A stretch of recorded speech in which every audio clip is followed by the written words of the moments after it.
Warga asing sondol kereta depan lari tinggalkan kereta.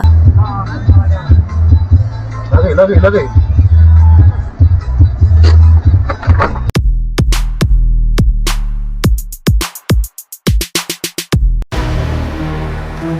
Itulah sebuah rakaman dashcam dari seorang pemandu memaparkan dua warga asing lari meninggalkan kereta di tengah jalan. Dalam kejadian yang dilaporkan berlaku di hadapan Aeon Teberau menghala ke Johor Bahru itu, sebuah kereta Proton Saga dirakam melanggar sebuah kereta di hadapannya. Namun pemandu kereta dan penumpang yang dipercayai warga asing dilihat lari meninggalkan kereta untuk menyelamatkan diri.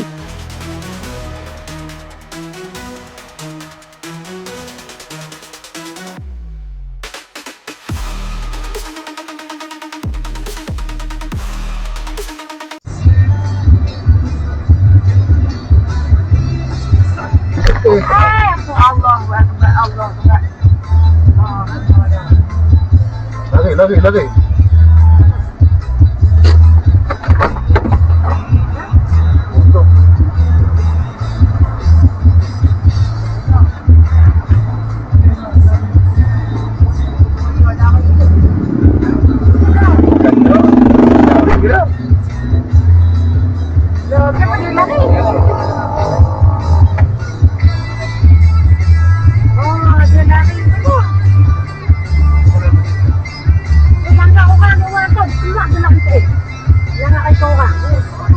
Tak ada presiden?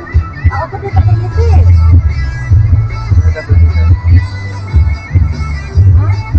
Ato, Chino ako kaya pala. Ha? Chino ako no? Ano? Tawa na kayo na. Bang, ito.